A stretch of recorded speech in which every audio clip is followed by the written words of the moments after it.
Welcome to episode 2 of the Unfashionably Late podcast. I'm Rob, I'm Maddie. and welcome Merry to Christmas, Rob. Merry Christmas. Oh, where am I? Hold on. There we go. Oh, gay. Ho, ho, ho. I would put one on, but it would mess up my hair. Yeah, So, do it. but I've Um, got Christmas champagne instead. oh, cheers. Pepsi Max.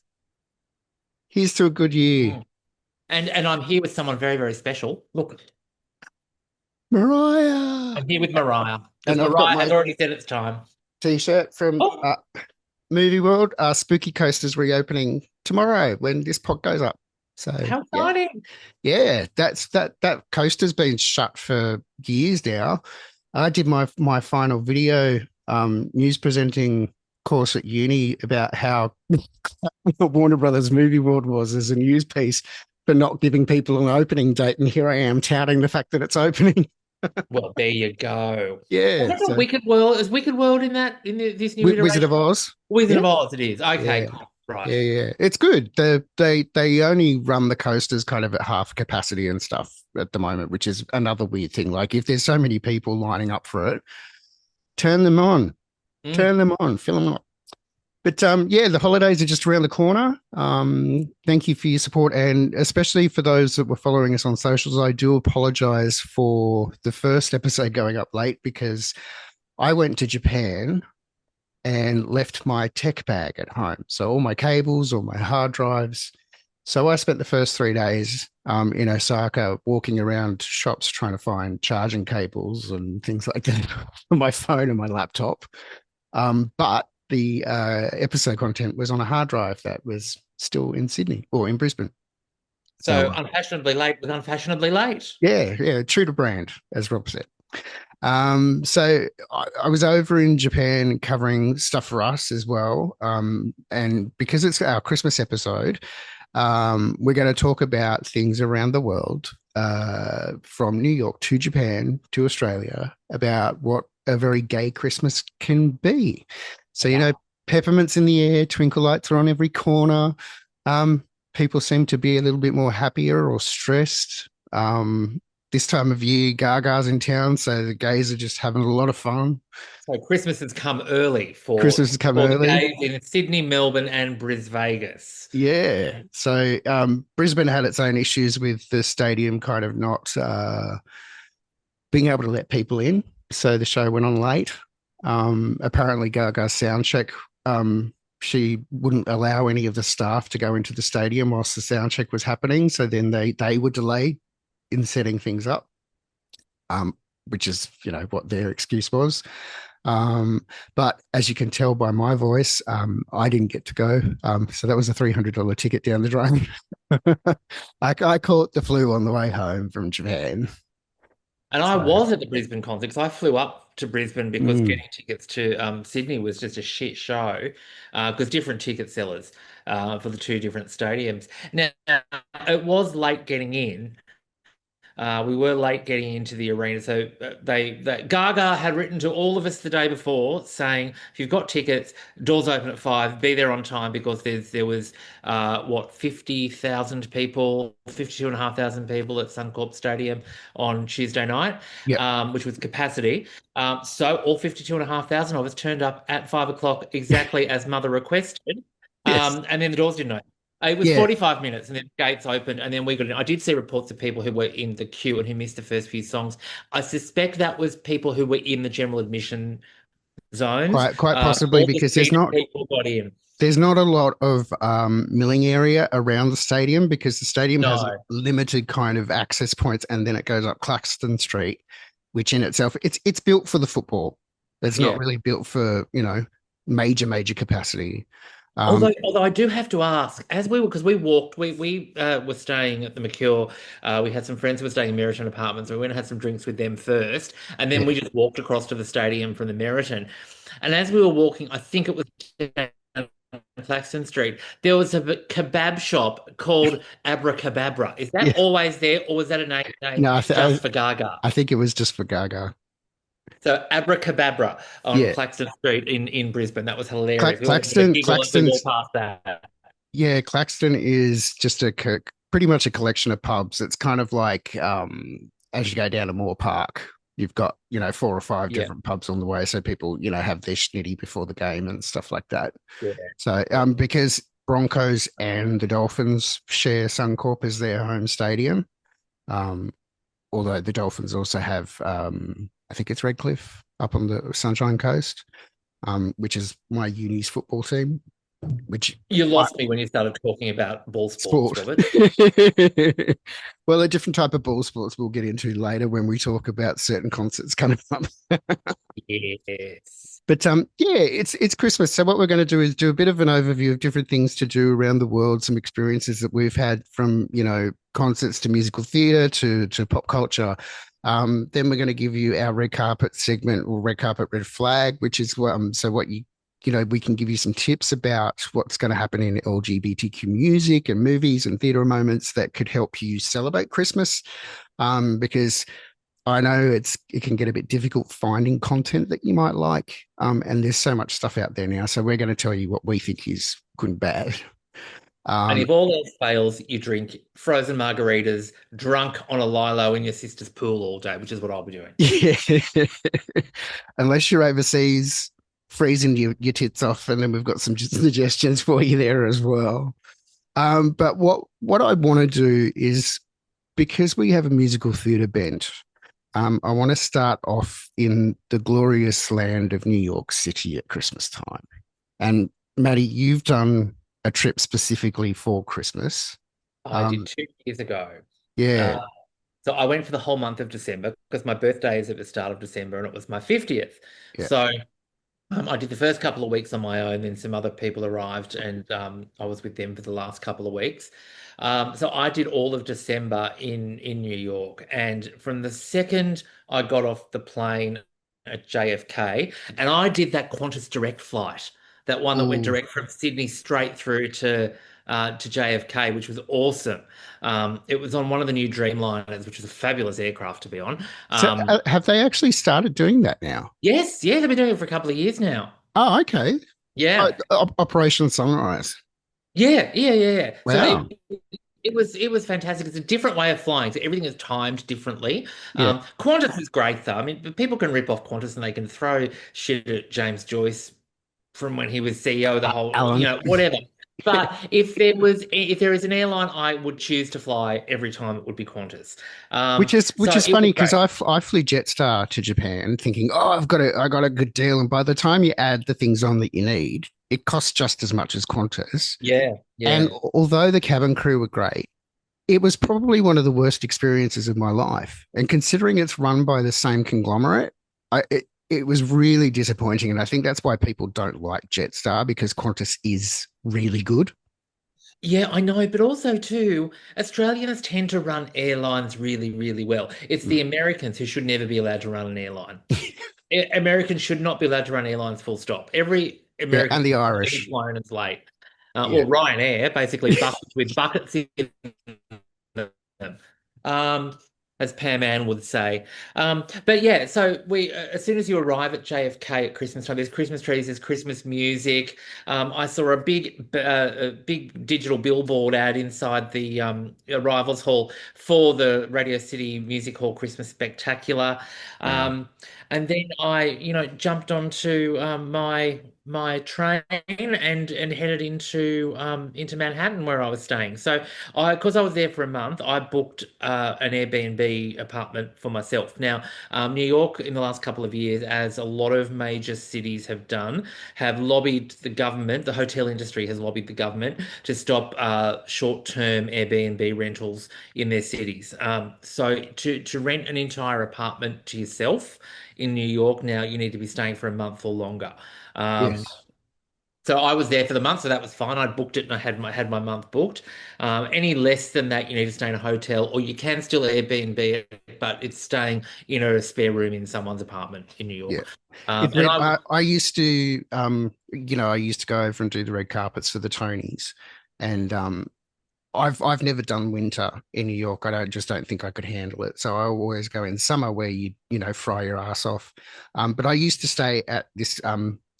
It was literally a 1.5, 2-star hotel opposite Madison Square Garden called the Hotel Pennsylvania. But I loved it because it reminded me of the Muppets. You know, it was just that quintessential New York experience. And it's like, so long as there's not bed bugs, I'm not going to be here. I'm going to be in a theater or I'm going to be at work. I just need a place to put my head down. And it was so cheap that I used to be able to get an entire month of accommodation for the same price that someone would pay for a Mm. weekend. Sidebar. Yeah. Speaking of the Muppets, we should do merch with you and I, Statler and Waldorf. That'd be great. Yeah. Or add Um, fat Eddie and so look, Patsy. Eddie and Patsy, that's right. So look, I get the train into Manhattan from the airport because the airport train is really super quick, and you change it Long Island Railroad. It costs you about I think $15 to get from JFK into Manhattan.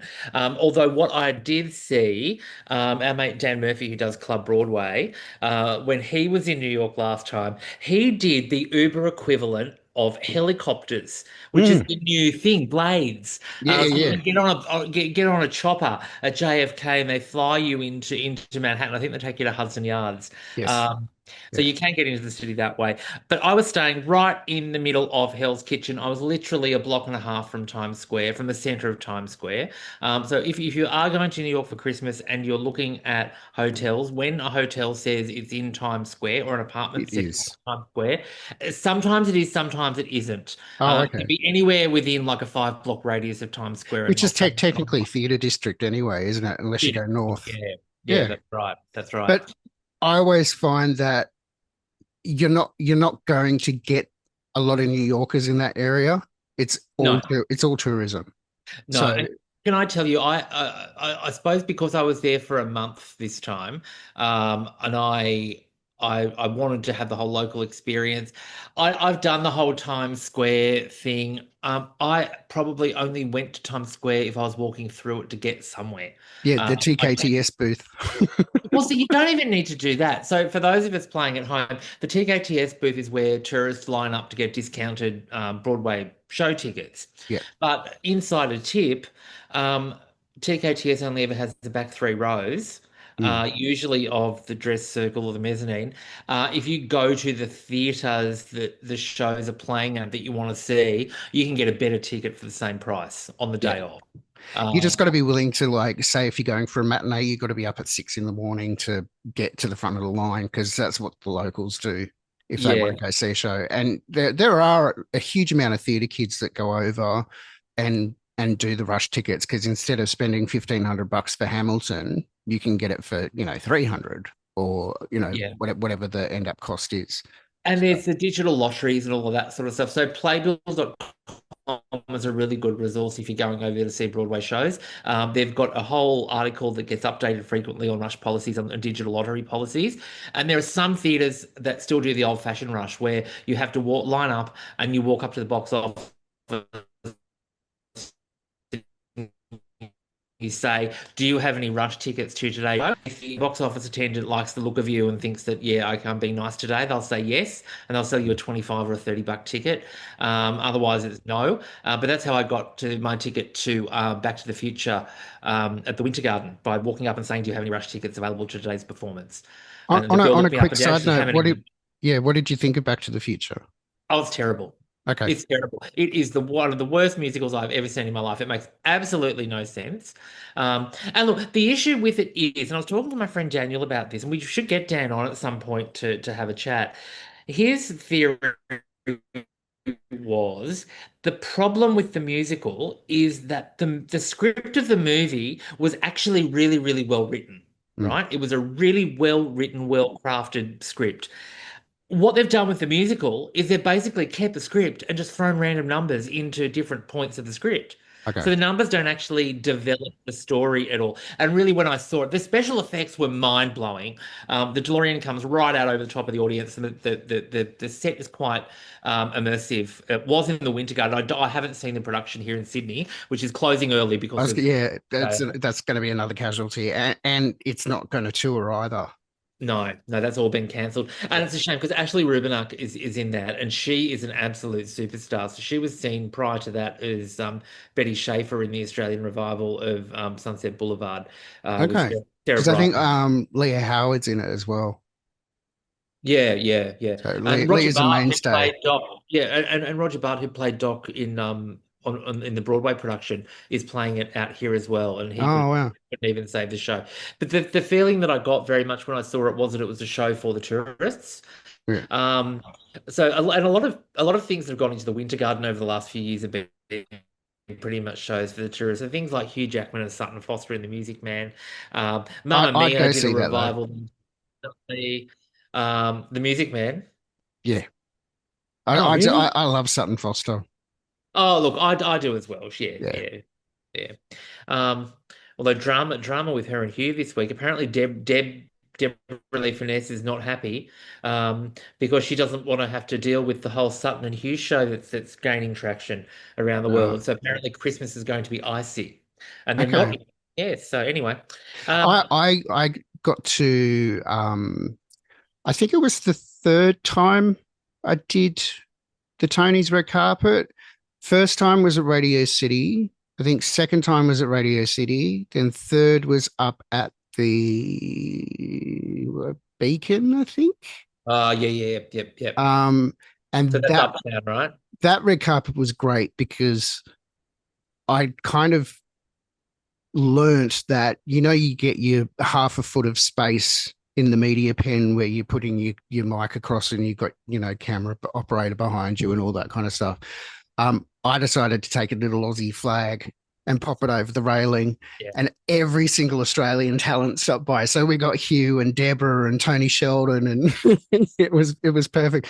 And even Bernadette Peters popped by, and I met her the other week up here in Brisbane for Melt Festival, which was just brilliant, and kind of had the meet and greet with her. And I was just like, oh, I think it was 2008. And I'm like, oh, I got to interview you 2008, blah, blah, blah. And she's like, kind of like looking at me going, oh, I think I know. And I'm like, nah, you don't remember. Um, So, but yeah, look, I mean, the vibe in New York and Christmas at Christmas time is absolutely wild. It's everywhere you turn, it's Christmas. There are yeah, Christmas themed restaurants that are completely over the top. All of the gay bars start doing Christmas numbers in their drag shows from the 1st of December. yeah, Now, if you're going for Christmas, don't continue because always snow in December. yeah. Normally, if you want the snow, you've got to get there late January. So the year that I was there, we had a couple of flurries. There was a light dusting of snow on a couple of days for the month that I was there, but not sort of city streets dusted with snow the entire city wide. Um, but still, it was still cold. It was freezing cold. So I took two puffer jackets and all my warm under gear and stuff. But also too, when you're packing, remember you actually just need one or two really quite good coats. You don't need Well, because a you lot need of to be able coverage. to take it off anyway, because it's all warm inside. Yeah, as soon as you go Yeah. inside, everything's centrally heated, so it's great. But yeah, there is lots to do. So look, I think what I might do, should I give you my top five New York Christmas experiences? Yeah, that sounds great. Okay, cool. So I think coming in at number five is the Bryant Park Christmas Village, which Mm, is a mainstay. So Bryant Park is just south of Hell's Kitchen. Lovely park in summer as well. They have Broadway in Bryant Park concerts in free concerts in summer. But in winter it turns into a Christmas village, and there's a big ice skating rink and a Christmas tree, big Christmas tree. They also have what's that? What is it? What's that game that they play on the ice where it's like a long aisle, like a long aisle, and they've got mhm. the curling, Curling. curling. Yeah. You can do curling at Bryant Park as well. Oh, wow. But what I really loved about it was the food. And like every park in New York has Christmas markets for the whole month, Yeah. nighttime Christmas markets. Um, that was all fun. But I had my first proper corn dog at Bryant Park when I went through that. Well, I went there a couple of times in the month that I was there. So Bryant Park is a good time. It's a really nice, fun vibe. There's always live music going. Yeah. You can ice skate, you can curl, you can take pictures under. It's interesting how they deck it out because in say June when they do all the musical theatre stuff for Tony's, it's very sparse and it's just a stage and there's lots of green space and people can sit or stand and sing along and do all that. Whereas if you go to Bryant Park in December, it's all ornate kind of glass house style booths Yeah, and it's really decked out as a European kind of style park market type vibe. And it's so yeah. beautiful. Yeah, Absolutely beautiful. you can rent like igloos and stuff like that to have a small group of people in as well, and then go curling or ice skating or drinking from there. So coming in at number four is the Radio City Musical Christmas Spectacular, Mm. featuring the very, very famous Rockettes. Um, Now, what I found out over the course of the month that I was there is that the girls who do the Rockettes may do the Rockettes for a couple of seasons. Then they might rotate through and go to the Moulin Rouge and do a couple of seasons at the Moulin Rouge. Ah, When Jubilee was playing, which was the old Bob Mackie designed Vegas showgirl style show in Las Vegas where was that was it on MGM? at? No, it was at Bally's, which is not there anymore. It's been changed. Bally's is now something else. Yeah, But Jubilee was like a proper Moulin Rouge style tits and feathers kind of show, which yeah. ran for 50 years or something like that. Yeah, So the I girls, saw it. It was probably the only show in Vegas that I got to see that was, headdresses and nipple tassels. yeah, well, when I was there in it would have been 13 maybe. Yeah. So there is a room backstage called the Feather Room. And you go, and that's where all of the Bob Mackie design feathered headpieces are. Wow. I was salivating when I went in there. But the Rockettes, so the Rockettes are they're professional dancers. It's kind of like that Disney approach where there is not a hair out of place. Mm. Every leg in the kick line is on the same level. Um, it's very hard to get into. Great singing and fabulous numbers. So the numbers tend to stay the same in the Christmas show at Radio City every year. The girls do 5 shows a day in December. Where, Um, which venue do they do the Nutcracker at? I thought that was at Radio City as well. no, that's at the Met.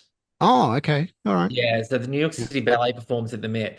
Now, I did want to go and see the Nutcracker at the Met until I saw it was like about $500 US a Yes, ticket. really expensive. Really expensive. Yeah. So I did the Christmas Spectacular with the Rockettes, and because they do 5 shows a day, the last show is 10 p.m. at night. So the show that I went to was the 10 p.m. show on Christmas Eve. Oh, wow. So 10 o'clock at night.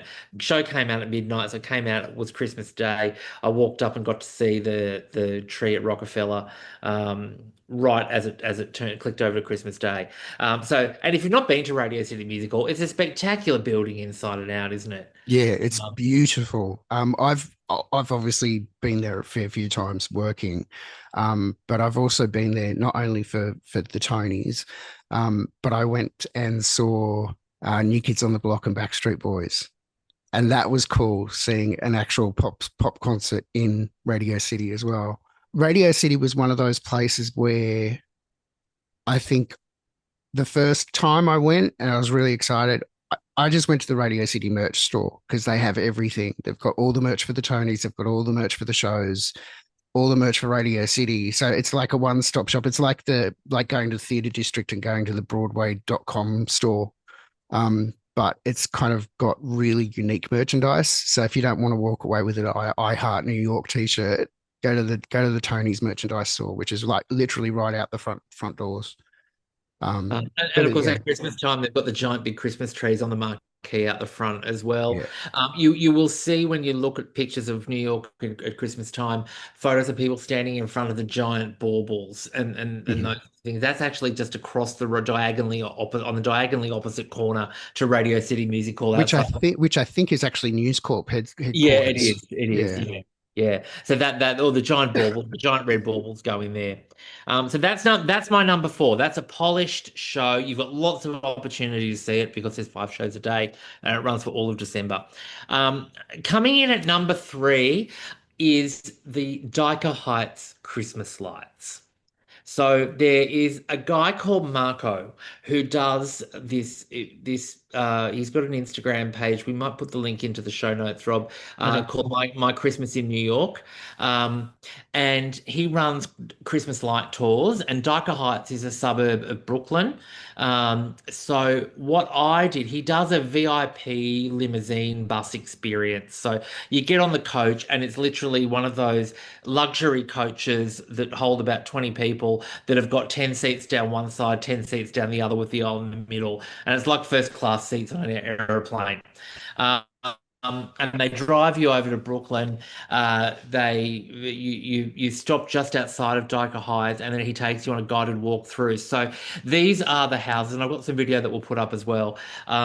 These are the houses that you see on shows. Like there's a show in America which I have watched illegally called The Great Christmas Light Fight, which is a reality Yeah. show Okay. about people who are very famous for decorating their houses with Christmas lights, and they start 6 months out to decorate them and cover their homes in lights. But the whole suburb is like this as well.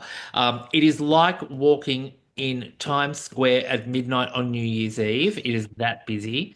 But you will see the most amazing over-the-top Christmas light displays of anywhere you're going to see in New York. So Dyker Heights, very, very famous for their Christmas lights. It's definitely worth doing one of Marco's My Christmas in New York tours to it, though. There's another spot where he stops and you get a hot chocolate, and then there's another spot where you stop at Dumbo, which is down underneath the Manhattan Bridge overpass. That's No, what okay. Dumbo means. But that's that very famous spot where you get the photo of the Manhattan skyline with the Brooklyn Bridge. Yeah. And he takes you to a place where he reckons you get the best New York pizza in New York and that kind of thing on the way back. But Okay. that's a great thing. So that's my number three, the Dyker Heights Christmas lights. Cool. Um, Definitely worth going to if you're a Christmas fan. Coming in at number two is, of course, Mariah Carey's Christmas Spectacular at Madison Square Garden. So the year that I was there, it was called Merry Christmas One and All, and it was the last stop on her Christmas tour. And she makes like millions every December off the back of All I Want for Christmas Is You. Mm. Um, and it's the kind of show she gives the punters what they want. We get a set in the middle of Mariah hits from the late 90s. Hero and Emotion and all of those hits. That slew of hits that she had, but it's essentially all Christmas stuff. Let me tell you, she is filled and Botoxed and plucked and tucked she is snatched for the gods in this concert. She knows that this is the month where she makes her coin. Oh That yeah. means she can be Mariah Carey and be a crazy cuckoo loony bitch for the whole next 11 months because she Yeah. doesn't need to worry about anything because she is Mariah fucking Carey and she owns Christmas. Um, Or so has owned Christmas. has owned Christmas and probably has incorporated Christmas, I think. Yeah. She's got the LLC. Yeah. I So think I think Cher might be coming up on her heels though. yeah, and look, don't cross the Kylie's got the market cornered now. I think in the UK with Kylie Christmas. New version of the Christmas album, Kylie Christmas Unwrapped, is out now, available on streaming and on all of our you can buy it on multiple different vinyl formats and stuff as well. The concert is great and it gives you everything she wants. I mean, she finished with the year that I was there, she came out as a toy soldier on a train singing All I Want for Christmas Is You. And at the very, very end, she makes it snow inside Madison Square Garden. Yeah. So it was incredible, absolutely incredible. I think. Uh, What did you think about Madison? Because I thought, oh, it reminds me of the entertainment center in Sydney yeah, because it's it's smack actually bang in the middle of the city, but it's big, but it's not because once you get in there, it becomes very intimate. it's not as big as I thought it was going to be. I think the Yeah. O2 is bigger. I certainly think that the stadiums that Gaga is playing are bigger than Madison Square Garden. Can we might have to do a check on how many it holds. Yeah. Um, but it's nowhere near as big as a lot of the other venues. So but it has the kudos, right, of being Madison Square Garden, the very famous home of the New York Yankees. Billy Joel did a series of concerts there. Um, so it's actually, but it's not as big as it seems, and it does feel quite intimate. Uh, Um, got a huge stage though, massive, massive stage. Yeah. 20 Um, 22,000. 20 years. So that was like not even half the capacity of that we saw at Gaga at Suncorp on Tuesday night. Yeah. Um, but look, Mariah at Madison Square Garden singing "All I Want for Christmas Is You." I mean, please, Yeah. you know. What can you say? My number one though, and this might seem a little bit weird or unexpected because it's not necessarily the most flashy or the most glamorous, but ever since I was a tiny little kid, I've wanted to ice skate at Rockefeller Plaza on Christmas Day. and I Yeah. managed to do it. Really? I thought that they The shut it off. No, no, no. So the year that I was there it was certainly still on the year I was there. Um, and ticket sales open, and it's like trying to get tickets to a concert. Yeah. You have to pretty much take them when you book a time slot. So it wasn't night time that I was there. We were there in the morning of Christmas Eve. Okay. Um, and you've got a time that you have to arrive. You go down, you get your skates, and you get like an hour and a half that you can skate around. And then the bell goes, and you have to go off so the next group of people can come on. An hour and a half's pretty good though. But there is, yeah, yeah, apart from the fact that I discovered that ice skating was my secret hidden talent, who knew? Who knew? I think back to the late 90s in Sydney when Claire de Lune, Varushka Darling, and I got a gig to do a photo shoot for the Open. Remember when Fox Studios at Entertainment Quarter had the ice skating ring Oh yeah. in Yeah. winter? And Yeah. we did a photo shoot for the promotional material for the launch of that. Oh And I gosh. remember I had the big Zimmer frame. And I was absolutely and I was in full drag. The three of us were in full drag. I was like in a white leotard with a furry, fluffy puffer jacket thing on, Yeah. in ice skates, big blonde hair. And I was terrible at it there. But for some reason now, it's my secret hidden talent. I reckon because you were in drag, your foot position mentally was different because you were wearing skates rather than heels. So like Yeah, I reckon you were maybe just like the wig the threw my weak center of gravity off. Maybe that was it. Anyway, I'm actually really good at ice skating, I discovered. wow. So I can't go backwards, but I can go really fast. So I don't know. skating around, and then Santa arrived, and it was actually a fucking hot boy in a Santa suit who just turned up to skate around to be a dickhead, but he was doing photos with everyone. So I got a photo with Hot Santa as Oh well. no.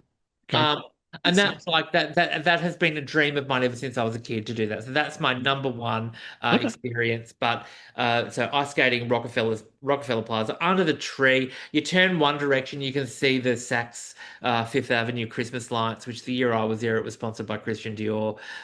This Hmm. year it's something different. I can't remember what it is this year, but it's different every year. I think it wasn't on the year before for the first year. Yeah. They didn't do it. They didn't do the lights at Saks. But also wandering around New York looking at all the Christmas windows. The Bergdorf Goodman Christmas windows every year are amazing. There's a really cute, funny episode of Will and Grace where Jack and Karen do one of Oh the yeah, they have to do the window Bergdorf. dressings. Yeah. Um, so wandering around there and the windows at Macy's, at Herald Square, and it's Yeah. just the whole city is just magical. So thoroughly recommend it. But plan ahead. Don't leave anything to chance because stuff books out really, really quickly. I think with New York, any time of the year that's the case. Start doing your research because we used to spend probably 6 months of the year planning for this, 6 week trip. Yeah. Mainly because there was a lot of work stuff, so we had to kind of coordinate what shows we wanted to see and all the things. The only time I think I ever had a non-planned theatre visit was for Newsies, when that was, I think that was at the Nederlander. Also But known as Twink the Musical. it we booked tickets and went, saw it, saw Jeremy Jordan for the first time, Oh. walked out of the theatre, turned the corner, went straight to the box office and bought tickets again for the next day. It was that good. It was that good. So, went inside, got a little, newsboy cap. Of course you did. Of course you did. Oh, can I do an honorable mention as well? Yeah, Not of in the course. top five, but an honorable mention. The courtyard at the front of the Lot Palace Hotel, which is on 63rd Street. So the Lot Palace is the Gossip Girl Hotel. Okay. Yep. But they do the forecourt at the front of the hotel does the most beautiful, amazing Nutcracker Christmas theme, a gigantic Christmas tree. You'll see it all over Instagram, and people won't tell you where it is, but it's Lot Palace. They do a fabulous brunch in the restaurant as well. But people can just walk in off 63rd Street and take photos, and they don't care. And there's a hot chocolate stand and stuff, but it's absolutely beautiful, fabulous Insta-worthy spot as well. So Lot Palace on West 63rd Street. Awesome. So yeah, So, if you head to New York, I think that's the great thing though, is as you mentioned, the snow doesn't kick in until January. So when you go to New York, you want to be able to move around. without having to consistently live on the subway, and be able to walk on the streets and see all the lights and things like that. So yeah, go at Christmas time. Can be expensive because everyone wants to do it. It is, Um, yeah. but Yeah. it's the same for New York at New Year's, which I don't understand the appeal of New York for New Year's Eve. It's just crowds and there's nothing, compared to Sydney. Obviously, it's terrible. Yeah, look, to be honest, I was supposed to be there for New Year, but by the time I got through Christmas and a month there, I was done. Yeah. I needed the beach, I needed sun. I was getting a bit of, seasonal affective disorder. So I ended up coming home about a week early, because and I didn't know what I wanted to do on New Year's Eve, but standing like this with 50,000 people in Times Square was not it. Yeah, and it's not New Year's Eve with Kathy and Anderson. It's people peeing in bottles and getting into fights and all There's that no kind of stuff. toilet. No, There's no toilets. Once you're in there and they lock you into the thing, lock you into Times Square in front of the ball drop, you can't get out. There's nowhere to go and there's no toilets. yeah, it's gross. Terrible. Yeah. Awful. All right. Where to next? Where in the world next? Well, I just got back from Japan and it's Christmas time over there, so I thought I'd give you a How do rundown. Japanese do Christmas? Very differently. Um, Funnily enough, the big kind of tradition in Japan is for Christmas dinner is to have KFC. Wow. Yeah, so KFC becomes very popular at Christmas time, and I think it's just because of the American influence of like, oh well, Christmas is American, so therefore, KFC's American. Let's eat chicken. Um, the really cool thing about it is I was in Osaka primarily because I'd done back in June I'd done the North Island and Tokyo and things, but I came back up to Tokyo. They do what are called illuminations, so different areas around the city. Most of the city is decked out in lights. So all the streets, all the trees, they have all the twinkle lights and all that kind of stuff. But then they do installations and I got to see one that was a big Disney theme, which was fantastic because I'm a huge Disney fan. Um, I'll insert various different kind of packages of footage that I took whilst I was over there. So I spent probably 3 or 4 evenings in each city just going around taking shots of all the lights. So because all the landmarks, both in Osaka and Tokyo, are built around their towers. So it's all look up, and it's high density city living and everything. The biggest problem about Japan at any time of the year are the crowds. And if you're not used to lots of people, it can get very overwhelming. But the locals get into it, and it's very much more a locals thing. When I was going around filming, I was the odd one out, and there are a lot of tourists over there at the moment, and especially there are a lot of Australians. Um, It's like now the most popular tourist destination for Australians to go to, and I think that's only going to increase over the next couple of years. And no one's going to the States anymore, especially no. with the news this week that Trump is now going to be asking for 5 years worth of social media history and potentially biometric data, even if you're on a visa waiver. Yeah, I think like you used to have to give your retinal scan and your fingerprint anyway. Um, and you also, for the last few years, it's been optional to give your social media, but not to have to give it across. And the problem is that I understand why they want to do it, but I question. It just seems to me the obvious is that Trump wants to scroll through and see if you've said anything negative against Trump. Yeah. So it's not whether you're a threat or not. It's whether you're a threat to this man's ego. Yeah. And it's not worth the money to invest to that. Like the most negative experiences I've had in America anytime has always been with the TSA. Yeah. Yeah, First time I absolutely. went there, the customs agent was the rudest person and was actually Russian. Well, they make you feel as though you're personally responsible for the assassination of JFK, don't Yeah, they? exactly. It's like based on how you react to them is how you're going to be led into the country, which Yeah. is horrible. Like when I came back from Japan, the guys at customs in Brisbane International are just brilliant. They're so Yeah, welcoming, but they're still on their job. They know what they're doing. They can suss you out, but they make you feel welcome.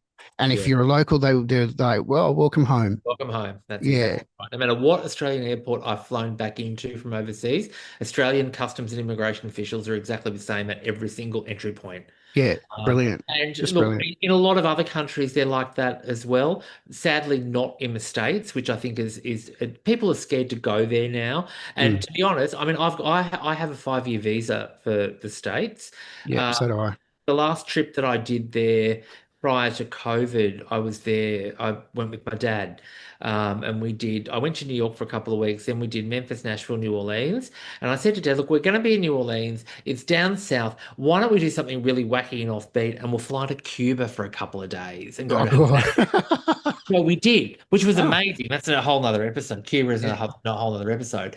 But the downside of that was when I applied for my visa waiver to go back, because I needed to renew my ESTA to go back for my 50th a couple of years ago.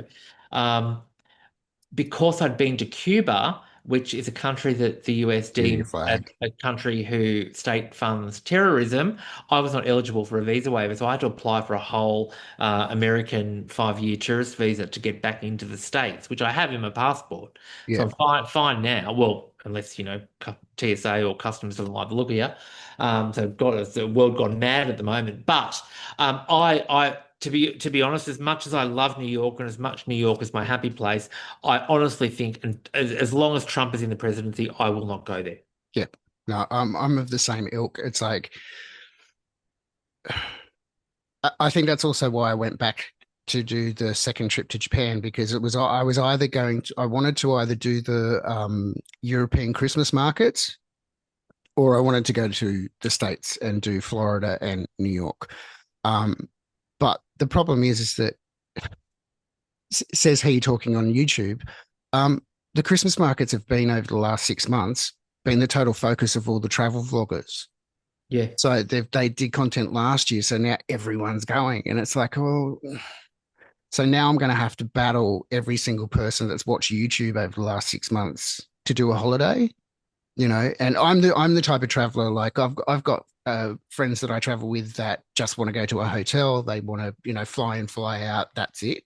Whereas I'm also the type of person that I'll go, oh, I don't have a booking, I'm going to jump on the train, I want to go to that country, go find somewhere, have a look around, because if I overplan too much in certain countries, then I just get stressed out by the schedule. I'll say no, I'm a scheduler. I'm absolute. It I depends have on the country. I have the Excel, the color-coded, hyperlinked Excel spreadsheet with everything planned out to the last minute, and there is no fucking deviation from that schedule, let me tell you. Yeah. I The have to the have it yeah. organized. Um, but what I do like to throw wacky shit in there as well. So have you ever looked at, there's a website called Atlas Obscura. Have you ever looked at that? I've heard of it, haven't seen it. So it's one of these sites where you type in the destination that you're going to, and it just brings up the top 10, 15, 20, depending on where the city is, weirdest offbeat things to do in that city. Oh, wow. So when I was in Havana, I looked up Atlas Obscura and it talked about this place called Le Tropical de Jardin, which was in the 40s and 50s a big outdoor nightclub in Havana, which is now in ruins. So there's these Wow. giant trees growing through the crumbling of an old outdoor ballroom, and it's incredible, Oh, wow. absolutely incredible. The Rat Pack played there in the 50s, and it was that kind of vibe. But I found that on Atlas Obscura and went and did it. So like I will often look for weird and wonderful offbeat quirky things to do. Yeah. And you don't tend to get as many of those in America these days. I think you tend to find them more in Asia and more sort of other non-Western kind of places. You get more quirky stuff to do. Um, That's what I found. Funnily enough, with my visit to Japan this year, went twice.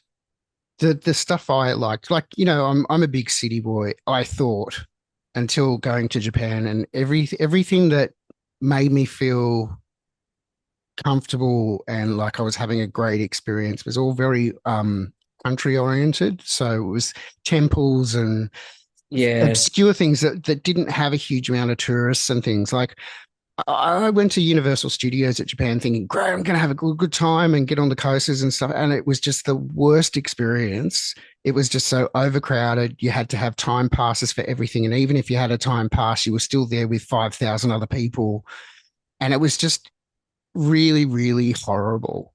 And I was just like, Yeah. oh, whereas that's the only downside because I love going to Disney.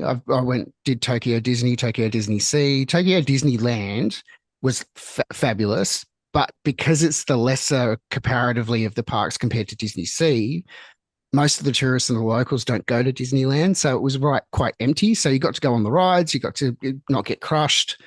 Going to Disney Sea, beautiful, but like for someone who like I don't like crowds and I don't like lines. I don't want to line up for 3 hours to do a 2 second ride, you know, Yeah. and I don't want to spend $500 to get a fast pass to then still have to line up for an hour, Mm.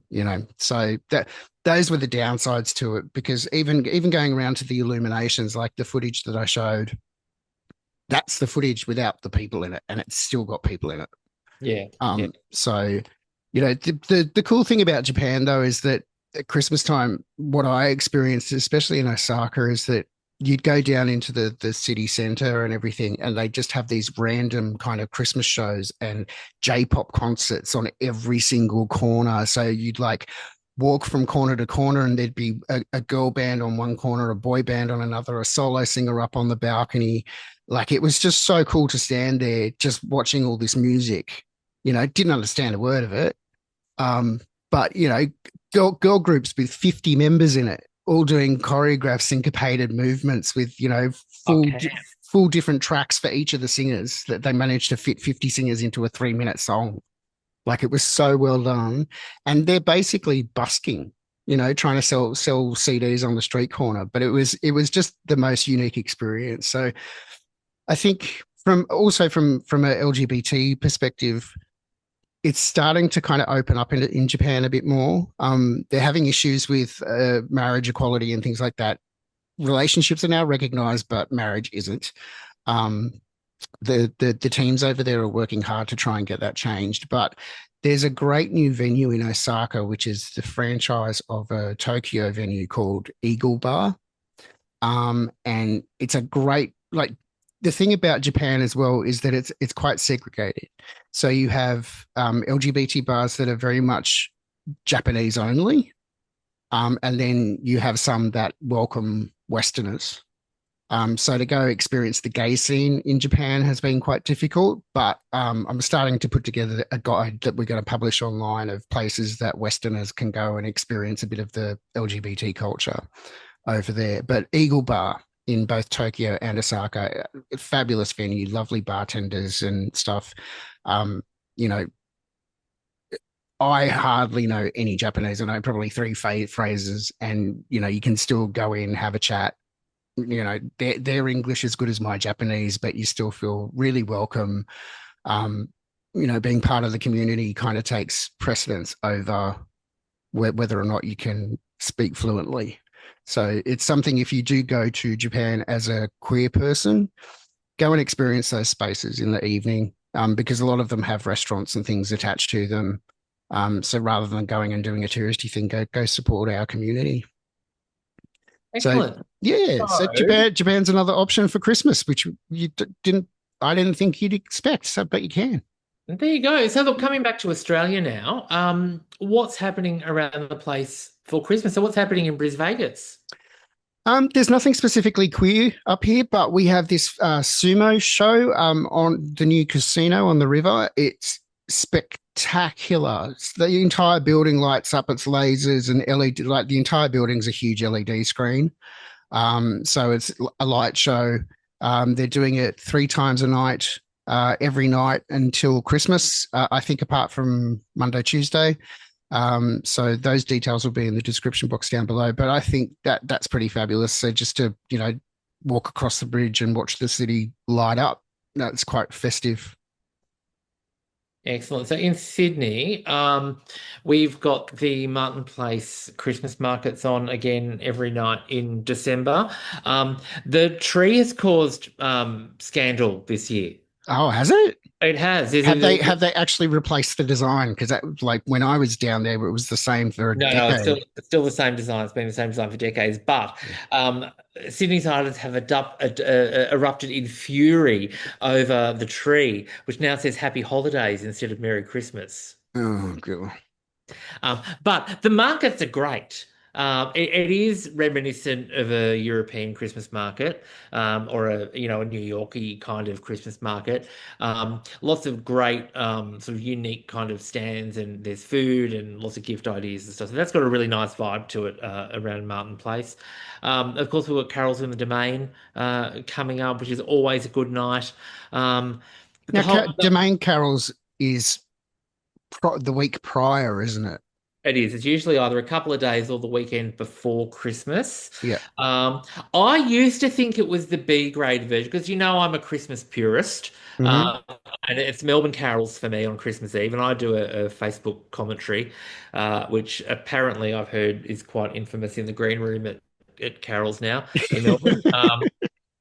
Where I am not. I have usually several cocktails too many with my sister, and we sit there critiquing every frock on the stage and every performer on the stage. Oh, But as soon as you started it, it became a tradition. yeah, We would sit down Christmas Eve and it'd be like, all right, Maddie's on. yeah, yeah, yeah. Sync it up with the telecast. Yeah. So I always used to think the Domain was the B grade version, but it's actually the last couple of years actually gotten really, really good. So that's definitely worth a watch. Another controversy this year is David Jones in the city has ditched their Christmas windows. So What? now all we've got is yeah, gone. So this year Oh, if my mother hadn't passed there's away, Louis she'd be dead. Vuitton's got a window, Chanel's got a window. Yeah, yeah. No, So not good. no Christmas windows at David Jones in the city anymore. Um, so yeah, I mean, Christmas in Sydney, it's hot, it's going to be hot. I'm escaping the city. I'll go up to Newey for a few days. We're in the middle of buying an apartment, so we'll be moving over Christmas as soon as Christmas is done. So normally I've got everything up in my house as Christmas normally in December, but this year I'm surrounded by packing boxes. So Yeah. um, yeah, Well, that but Boxing it's Day. hot, it's warm. Boxing Day already. I'm Boxing Day decorated already. So that's what's Yeah. happening. A red carpet, red flag this week. Now Carson stole your shit. Yeah, I know. I I, haven't I, watched last night's episode yet. so Canada's Drag Race, he came out on yesterday's episode, and it was like, oh, red carpet, red flag. I'm like, what? He obviously would have filmed this months ago, and I haven't spoken to him for years. No, well, I mean, unlucky. We actually our episode went live last week where we did our first red carpet, red flag before Carson's Yeah, episode went live. So in the stole pop our culture gig. zeitgeist, he stole it from us. Bitch stole our gig. Okay, what's our red carpet, red flag for this week? um, Something I love is Las Culturistas, Matt Rogers, the podcast he does with Boeing Yang. He is also a fantastic singer, if you didn't know, and he has a Christmas album Oh, there and a you Christmas go. tour. So check it out. It's on all the streaming platforms and stuff like that, but it's fabulous. Like, think, a bit of Michael Bublé slash Cheyenne Jackson vibe. Um, Lovely Not mad vocal. at it. Not mad at it. Yeah, I'd love to hear what you think. It might pop up again. In our next episode, we're going to do our 2025 wrap up. So he'll probably appear in that because I've just been obsessed with it. It's been my Christmas album this year. But for those in the States, we'll pop up the poster with his tour details because he's doing dates all over the place. He's turning into the male Mariah. Well, he's also dating the chief stew from Below Deck. Yes. So he's dating from because I'm a Below Deck aficionado. I watch Yeah. all of the Below Deckses. So he's dating Fraser Yeah. from Below Deck, which was big news. Apparently, they came out as a couple at BravoCon. Yeah. Which you were saying as well, BravoCon's coming to Australia. Well, it's a A bastardized version version. of, yeah. Yeah, I think it's Hey You Con. Yeah. So it's the Australian version, and I assume they're going to do one in the UK as well, or something similar. Um, But really, I mean, DragCon started it all, didn't it? Yep.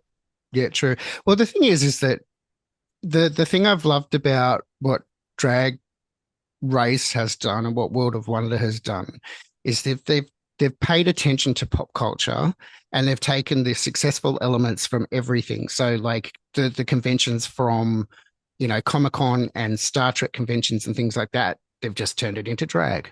And they've Yeah. done that for everything. And then everyone's, done the same thing. Because even, Disney does their D23 convention. Bravo's doing their convention. And it's a way I think specifically with parasocial relationships now on social media, it's a great way for artists and celebrities and things to connect with fans in a Yeah. safe environment without having to do a billion different appearances, and they still make a huge amount of money. Yeah. Yeah. I think it's a great thing, and if they keep the ticket prices decent, then why not? You're not going to go and spend, as we were chatting in our last episode, you don't want to spend several $100s to go and see a bar show for a drag queen, whereas you would spend that and have access to 200 drag performers Yeah. at a convention and get to see shows and get to go visit booth, and you'll end up spending more money buying merchandise. Like it's Absolutely. good capitalist environment. So, Yeah. but for Matt Rogers is my kind of number one fave for this week. Okay, so red carpet for Matt Rogers Yep. and the new Kylie Christmas release. Yes, it drops as we're recording right now. XMAS. Going to be catchy, annoying as hell, but the video clip, oh my God. Yes. The choreography she's doing, it's, I don't know what she's on. It's fast, it's impactful. She's like borderline spaceship about to take off. So I saw a video today of Kelly Clarkson. Kylie was asking Kelly Clarkson a question. It must have been like an Ask Kelly kind of segment. And it was a video question. And Kelly's watching, going, Kylie Minogue, oh yeah, I know her. I've liked her for years.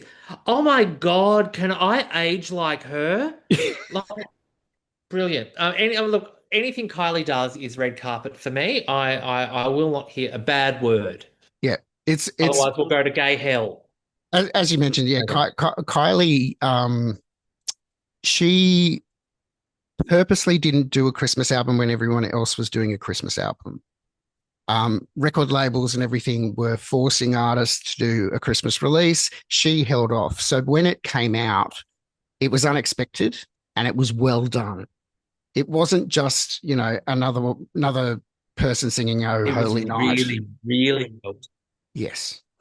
And this re-release It is was the great. collab we never knew. Kylie and Christmas make so much sense. Yeah, Yeah. yeah. Very. So that's another red carpet. Yeah. Um, I'm gonna do a couple of mentions about specific. have we got any red flags for the week? Yes, I do. There one is in specifically relation to Christmas albums. I'm really over Spotify's shitty Christmas playlists. Just it's obviously done by Oh, they're terrible. Terrible. Yeah. Red flag. Red Yeah. flag. Someone's typed Christmas into the search engine and just gone Yeah, it's done by 60. AI. Yeah, like come on, curate it properly, Spotify, please. That's a red flag for me. Another Yeah. is Australia not having a major Hallmark channel because we miss out on all the crappy Christmas movies. They're starting to appear on Stan and Amazon and things like that, but there's no Yeah. central kind of thing. You The can other get the Real thing, Housewives at the North Pole on Hey You with Carl Richards. oh, really? Yes. Oh my Yes. God. It was like a Hallmark style movie with Carl Richards called The Real Housewives of the North Pole. Oh Very, very God. bad. Not as bad as Hot Frosted, which was last season's Christmas movie, though. Another one is we were talking about the carols before, and I miss the fact that Australia doesn't do pantos anymore.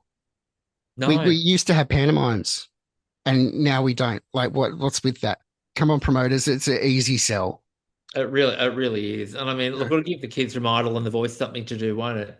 Yeah, exactly. Well, speaking of which, John Foreman, who was the musical director for Australian Idol and has done everything, is forming the Australian Pops Orchestra and is doing a kind of musical theatre bent with like Rob Mills and Casey Donovan and Paulini and a whole bunch of other talented folks. I'll pop the poster up on screen for that, so that's worth getting tickets. But I think it's only in Melbourne. Yeah, it is. It is only Yeah. milk. Yeah. The Um, um the other thing that's annoyed me about Christmas now is because of streaming, you can't go and buy Christmas compilation CDs like you used to. And Broadway Cares Equity Fights AIDS used to do a fundraiser called Broadway Carols for a Cure, which would have all of the Broadway stars recording songs over Christmas, which for me was a tradition. So I'm really annoyed that that's gone.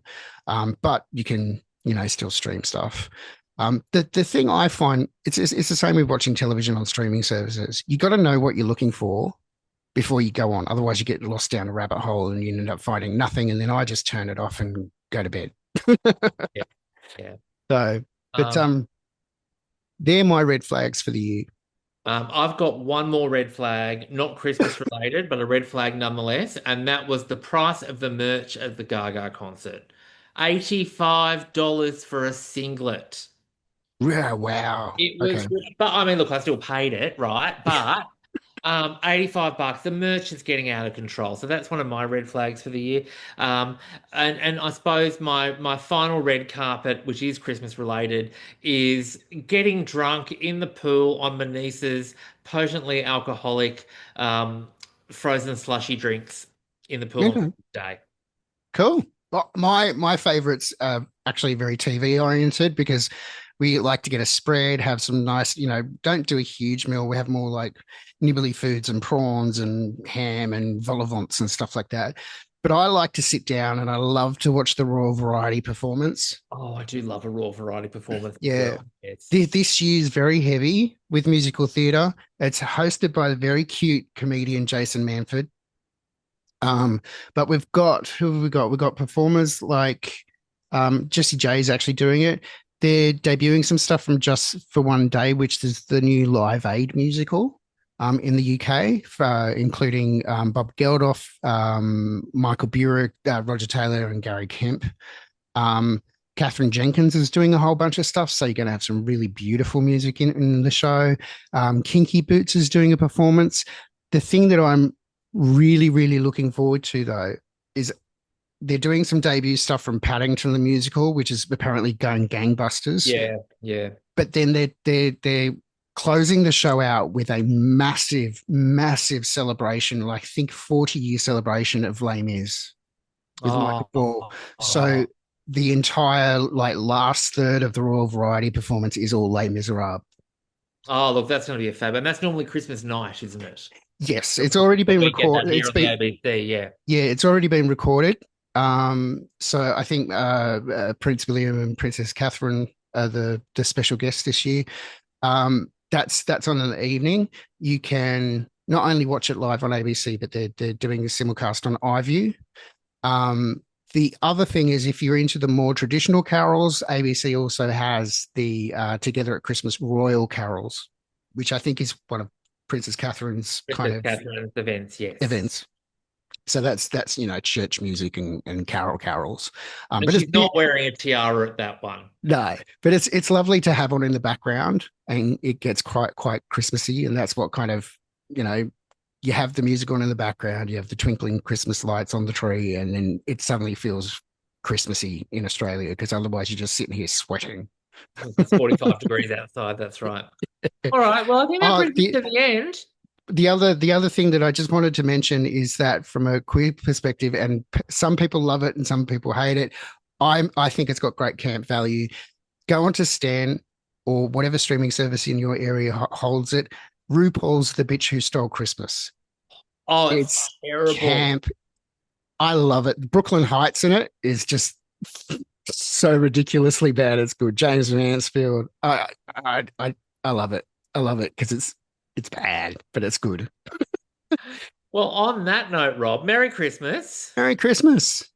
Sorry, my voice is all in and out, and it's probably going to sound like this is the worst recorded audio in the history of the pod. But we're getting there, Just and sounding husky. yeah, exactly. Couple of last moment mentions musical theatre. Kristen Chenoweth's Queen of Versailles going to be closing early, which is a shame. Terrible show, bad idea, should never have happened. Yeah. But otherwise, another thing to do New Year's, wherever you are in the world, for New Year's Eve, you can tune into the ABC on YouTube or ABC or iView and watch the Sydney fireworks because at 9 o'clock Australian Eastern Standard Time, we have a concert. Melanie C from the Spice Girls is headlining that. Casey Donovan, Jem Casadale, Marsha Hines, Peach PRC are all on the lineup.